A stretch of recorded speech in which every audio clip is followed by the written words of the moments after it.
Far so good, I can get rid of some of these bad children if I need to. I'm on some of y'all. Alright, welcome to Alligator Alley, guys. My name's Joseph. I'll be feeding alligators for y'all this morning. Got my main man Evan over there watching my back. It's his job to pull me back out of the water should I get attacked by alligators. If that happens, a couple of y'all jump in there and help Evan out, right? What you laughing at? Alright, well, looks like we've got a couple interested parties. I'm going to go ahead and ring the dinner bell, get them all fired up. We'll see if we can get a couple more to show up. Let's hope all 200 don't show up at once, but if they do, we'll cross that bridge when we get to it. Sound good?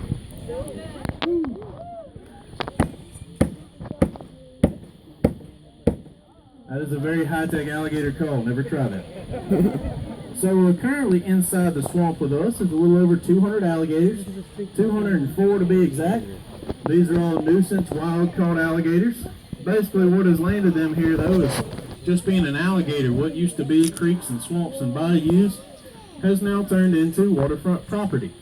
So just being an alligator has kind of got some of these guys in trouble. Now one good thing about them though is alligators are actually very good at association. They can associate times, places, colors, even sounds. So they see in color about as well as you and I do. Now for some reason pink's their favorite color. Some of you ladies need to watch out. If y'all stay in the middle of the boardwalk, you'll be fine.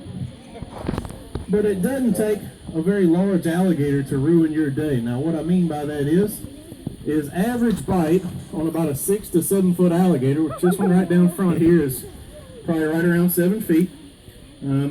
Bite on that alligator right there is around 400 to 500 pounds, which doesn't seem like a whole lot. Most of you fellas probably put that up at the gym every week, don't you? Yeah, all right. Doesn't seem like much, but our arms and legs tend to start breaking around 450. So that little alligator can actually do quite a bit of damage. Now once they jump up in size to around 10 feet or so, which my man Shorty over there is right around 10 feet or getting pretty close to it. But at 10 feet, that bite force makes a tremendous leap to around 1,800 to 2,000 pounds, which, by the way, would not feel very good. Now one good thing about it though is, if one of these big guys did happen to get a hold of you, he can only hold that pressure on you for about 20 minutes. So, if y'all got 45 minutes to kill, things are fine, right? At least I hope so. Are you in a good mood today, alligator? He said, nope, he's not. All right, we'll leave you alone then. How about you, Shorty? You in a good mood? Come on, Shorty. Up and at him. He's thinking about it. Come on, Shorty. Pork gives him gas sometimes. Don't worry about that. All right, let's go ahead and break something big out, shall we? We'll see if Shorty wants to break a leg. Y'all never seen a unicorn foot? Oh, you people. We'll see if Shorty's in a leg breaking kind of mood. So this is a feral pig, otherwise known as a wild pig, a wild hog. We've got such a bad problem with them around here. Ouch. We like to participate in a little bit of pork recycling. He's just going to swallow it. So I don't know if you guys noticed or not, but Shorty didn't take a whole lot of time to enjoy that pig leg. This is basically because alligators physically cannot chew. They are designed for one specific thing, and that's to grab and hold something. This is why they have that tremendous bite force. That's designed to break bones, puncture hides, shear tendons, basically incapacitate whatever it is they're grabbing a hold of. So everything they will eat will go down in whole or very large pieces. They actually produce enough hydrochloric acid in their stomach. They can break this stuff down in a relatively short period of time. We're talking 5 to 7 days given proper temperature. They can handle about everything they're going to encounter in the wild. So bones, teeth, feathers, Nikes don't do so well, but that's a long story. Fetch. Typically about 80% of their diet in the wild is actually turtles. Sounds pretty good, right? Hard crunchy outside, soft gooey center. Kind of making me hungry. Alright, shall we break another leg? Yeah. Alright, you guys are sick. Well, let's see if I can get my man Chubbs here to spin around. Come on, Chubbs. Chubbs, you in a leg breaking kind of mood? Come on, big boy. He's thinking about it. Maybe. See what he'll do with it. Here's one, okay? He's working on it. Uh-oh. Chubbs said he didn't want. Somebody grab that. I'll try again. I'll grab it. So, hanging out with us here in the swamp, we've actually got both males and females. Now, from an external standpoint, male and female alligators look the same. So I can't really look at one and say, yeah, that one kind of looks like a boy, that one kind of looks like a girl, because they are identical on the outside. Now, there's basically a couple ways that you guys can tell whether this alligator is going to be a boy or a girl. The first way, you toss your wallet over the fence. Ladies always beat them to it. The second way, you can physically catch that alligator, kind of reach in, check out the running gear if you know what I mean.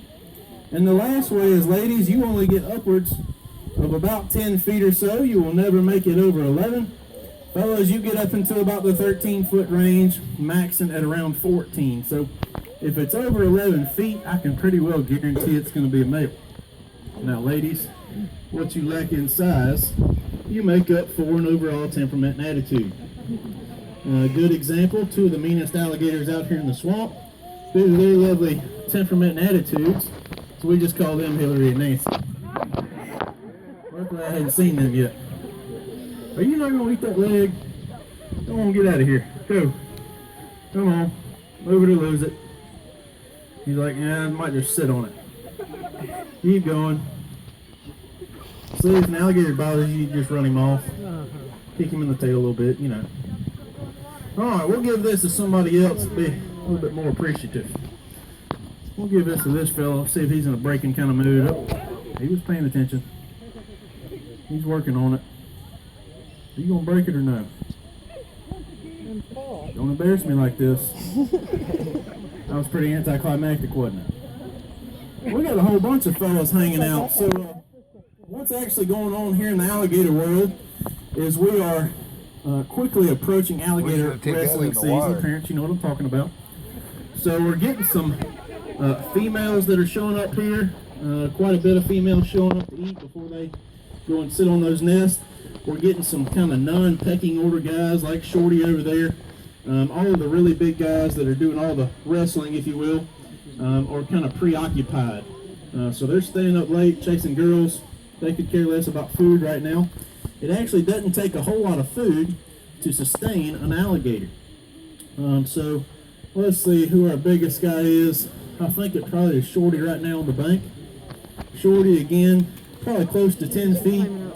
Shorty's probably only 250 pounds maybe.